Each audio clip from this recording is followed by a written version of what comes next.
Assalamu alaikum. Good morning, everyone. I'm Hannah Furia, a previous student in the HSC Institute, working as an HSC engineer in Sonatrach DB Hassan. Our subject today is the PER chart analysis and critical path for emergency responses. Before starting, I'd like to mention that this work is supervised by Mr. Murdeshi Rasib, the HSC sector chief who is present with us today. In a matter of the fact, we are here today to share you a new concept, PER chart analysis, but this time not for projects used, but in emergency responses. It can be stimulated with MS Project software or others.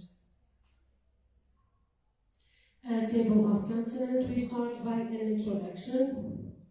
The oil and gas industry is known for its major risks and potential catastrophic accidents generated by the processes such as fires and explosions, which can wreak loss of workers' life and nearby communities, damage to plant and impact the natural environment. For this reason, Sonatrach is facing a heavy pressure and seeking all the possible ways to prevent accident occurrences and mitigate their consequences. The concept of this proposition, the PER chart analysis, or in French, le réseau PERT, is a method used in the management of projects with the purpose of identifying the critical path. The critical path means the tasks that cannot be tolerated to do any delay on in order to finish the project in the deadline. The novelty here is to project this concept on the health and safety field, more specifically on the preparation of emergencies pre-plans, where time is the most vulnerable element. Identifying the critical path of the emergency response actions for major accident scenarios will allow us to be more prepared and keep the accident under our control. Motivation. Using this project management tool and adapt its features for health and safety means taking into consideration the time factor while responding to an accident. This will contribute to preventing lives, which is the moral duty for Sonatrach and for all the companies, to avoid any legal duties due to accident consequences, such as prosecutions, and reducing direct and indirect costs of accident, which is a financial gain for companies, especially on the oil and gas field. As an example of the direct and indirect costs, the insurance costs, refund costs, purchasing new equipment costs, and maintain the plant, etc. Now we go to the PER chart presentation. It will be done in 4 steps, as you can see. The first step is to list all the emergency response actions.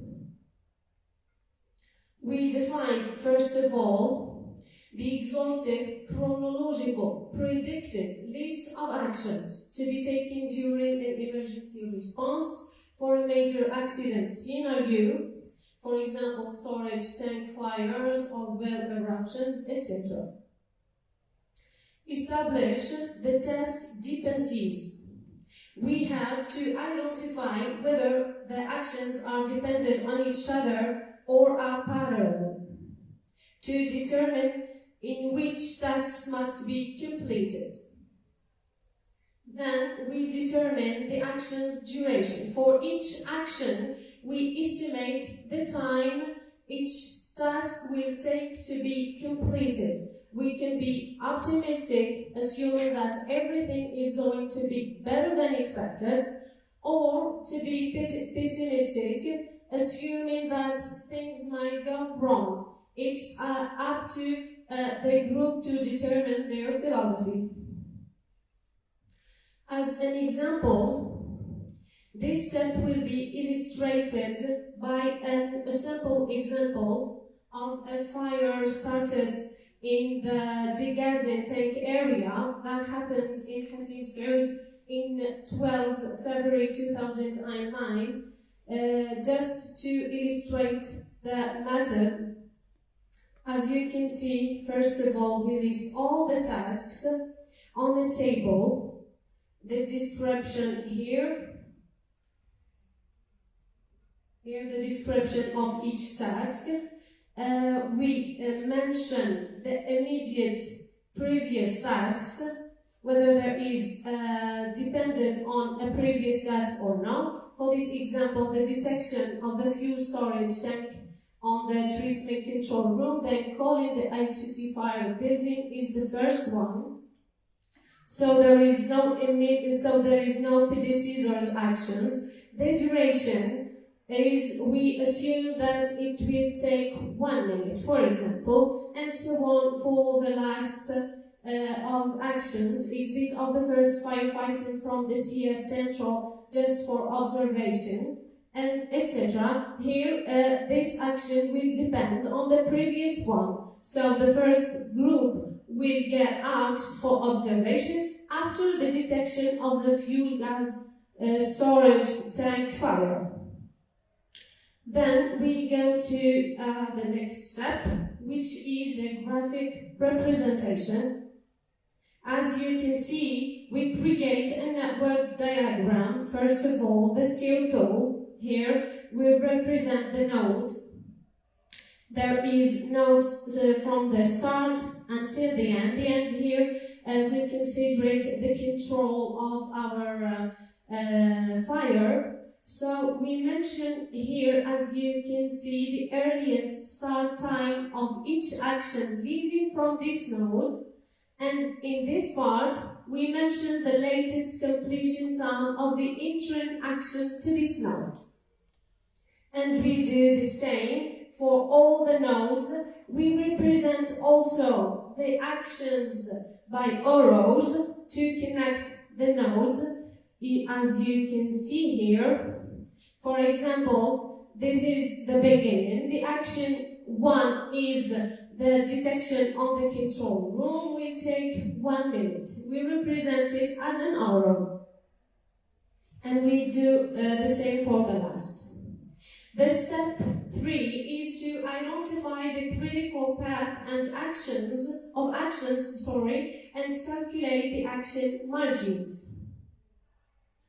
As you can see in this scheme, the critical path is represented in yellow. It contains all the critical actions that we cannot make any delay on. We define it in which are the actions in which the earliest start time and the last completion time is the same. For the beginning 0, 0, then for the action 1, 1, 1, 3, 3, 5, 5, and 64, 64. This is in minutes. So these are the critical actions that we should be more prudent while performing them. Also, we should allocate more resources on them in order not to make any delay while responding to the emergency. Then we calculate the action margins. As you can see, we have the total margin and the free margins. The total margins is the period of time that an action may take without delaying the total response time of an accident. This is the formula of the calculation. And the free margin is the delay that an action can take without affecting the earliest start time of the following action. These two margins will illustrate how much delay are we tolerated to do in every action, so we can know our stand while responding. As an example, we use the NS project software to stimulate the fire tank accident that we talked about earlier, and we, in order to determine the critical path. This is the task sheet where we enter all the tasks. We mention their duration and if there is any previous action.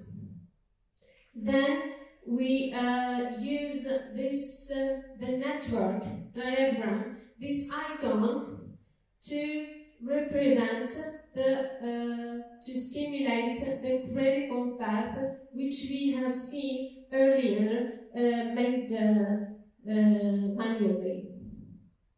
We have found the same critical actions. The fourth step and the last one is the pre-plan preparation and the action plan. Is how to use the outcomes or the results of this method. Based on the outcomes of this method, we update first of all our existed emergency pre-plan, which is a regulatory requirement for Sonatrach. Also, we can issue an action plan. We can issue an action plan as a feedback for continuous improvement. For example, in the studied case of storage tank fire scenario in Sonatrach company, this is the action plan issued based on the critical path. First of all, is to increase our reliability.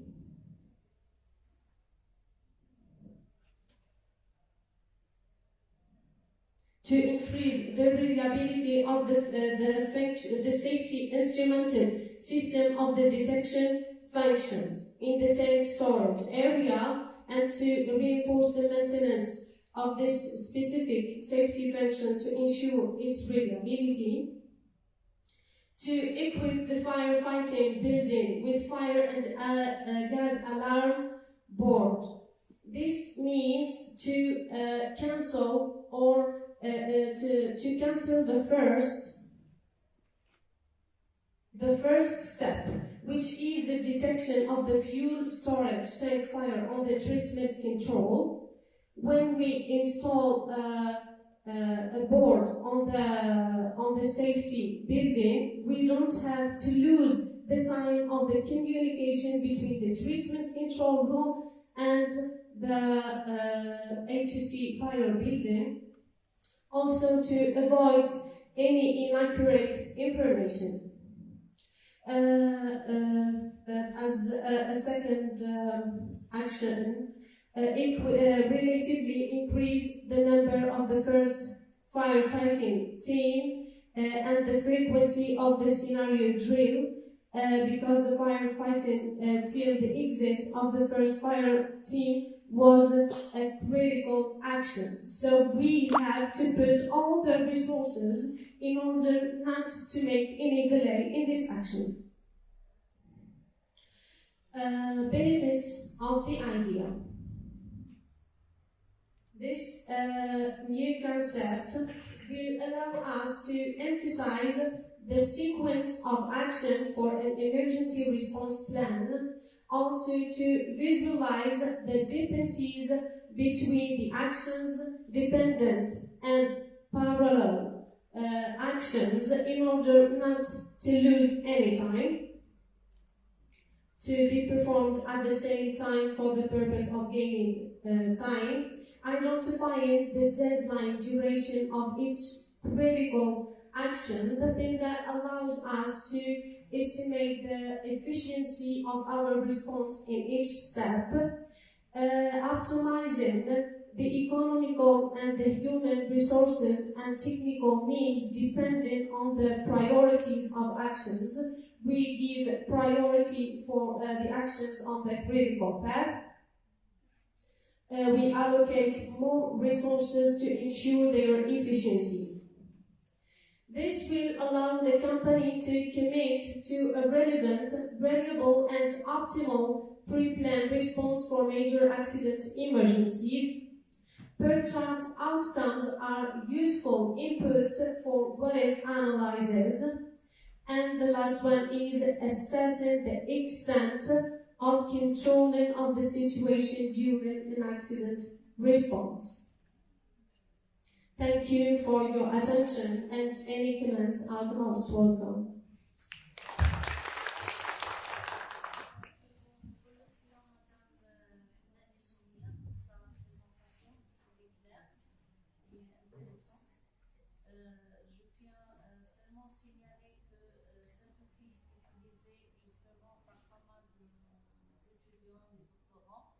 Et c'est un outil très intéressant parce qu'il permet justement une bonne gestion des ressources techniques et humaines au niveau des entreprises et qui permettent justement une gestion optimale, comme vous l'avez dit, une gestion optimale des différents risques liés aux différents phénomènes dangereux.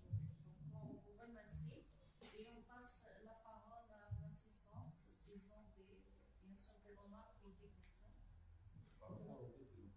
par rapport aux deux présentations, bien sûr, la première et la deuxième.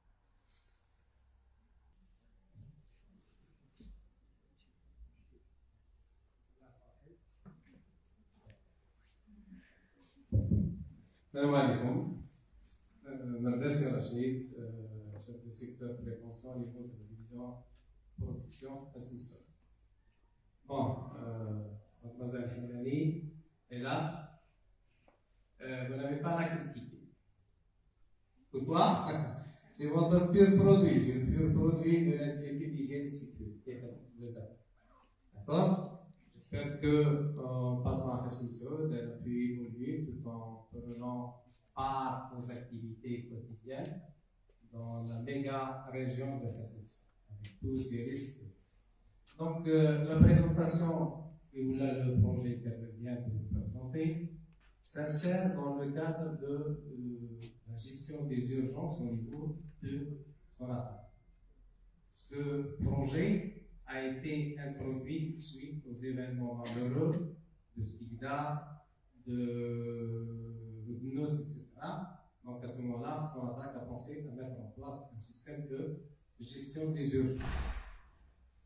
Vous savez que l'adage qui dit que devant le feu, les premières secondes, on peut utiliser un verre d'eau, puis un seau d'eau, puis on peut empêcher ce qu'on peut. Ça, c'est le côté moyen. D'accord? Mais une fois que les moyens sont là, il faut mettre en place une organisation. L'organisation est là, c'est le système de gestion des urgences concernant qui est sur 3 niveaux. Le premier niveau, c'est de l'opérationnel, puis c'est de tactique, et puis c'est de stratégie. Nous avons 3 postes de commandement, un poste opérationnel, un poste tactique et un poste opérationnel. Tous ces postes pourquoi? C'est pour fédérer tous les moyens et pour les utiliser de manière et de les obtenir de manière judicieuse et de les optimiser. Que ce qui soit des moyens internes à l'entreprise ou des moyens dans le cadre des plans de contingence. Elle vient de nous parler d'un accident que nous avons enregistré en 2020. C'est un accident qui a eu lieu sur 4 parcs de dégazage de brut. C'est des feux, mais c'est un accident qui a eu lieu dans un milieu très névratique, c'est-à-dire un centre industriel, et le brut, le gaz, le GPS, etc. Donc, les domino est là. Et la célérité de l'action, elle est primordiale. Heureusement qu'on a pu circonscrire l'incident en 1h30. Et comme retour d'expérience, on a essayé de voir quels sont les problèmes que nous avons enregistrés durant l'intervention et quels sont les moyens pour gagner du temps et pour optimiser les moyens qu'on utilise. Donc, brièvement, c'est pour faire un sommaire de ce que mademoiselle Kennedy vient de présenter. Et je vous remercie pour l'invitation. Je me remercie spécialement madame Piché. C'est ça.